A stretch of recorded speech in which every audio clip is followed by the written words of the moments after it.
নমস্কার বন্ধুরা, আজ আমরা কথা বলবো কালী মায়ের এমন 3টি রহস্য নিয়ে যা শুনলে আপনি তার মহিমা সম্পর্কে নতুন করে জানতে পারবেন। শেষ পর্যন্ত দেখুন, কারণ 3 নম্বর পয়েন্টটি সত্যিই অবাক করার মতো। প্রথম রহস্য, কালী মায়ের জীব বের হওয়ার আসল অর্থ কি? কালী মায়ের জীব বের হওয়ার আসল অর্থ হল খারাপের ওপর ভালোর জয়। পুরাণ অনুসারে একবার অসুরদের সঙ্গে দেবদেবীদের যুদ্ধ হচ্ছিল। তখন কালী এত রেগে গিয়েছিলেন যে অসুরদের মারতে মারতে তাকে থামানোই যাচ্ছিল না। শেষে শিব তার পায়ের নিচে শুয়ে পড়েন। শিবের বুকে পা দিয়ে কালীর লজ্জা পান, আর তখনই তার জীব বের হয়ে আসে, যেটা অহংকার ও ক্রোধের পরাজয় বোঝায়। দ্বিতীয় রহস্য, তান্ত্রিক সাধনায় কালী পূজার গোপন রীতিসমূহ।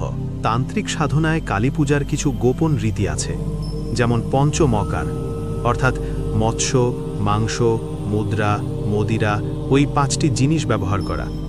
এই রীতিগুলো সাধকদের বিশেষ এনার্জি পেতে সাহায্য করে, আর তন্ত্রমতে মুক্তি পেতে সাহায্য করে। তবে এই রীতিগুলো খুবই গোপনীয় আর সতর্কতার সাথে পালন করতে হয়। তৃতীয় রহস্য, কালী ও শিবের সম্পর্কের অদেখা দিক। কালী আর শিবের সম্পর্কটা শুধু স্বামী স্ত্রীর নয়, এর একটা গভীর দার্শনিক মানে আছে। কালী হলেন প্রকৃতির বা শক্তির প্রতীক, আর শিব হলেন চেতনার বা স্থিতির প্রতীক। তাদের একসঙ্গে থাকা মানে শক্তি আর চেতনা মিলে তবেই পুরো সৃষ্টি চলে।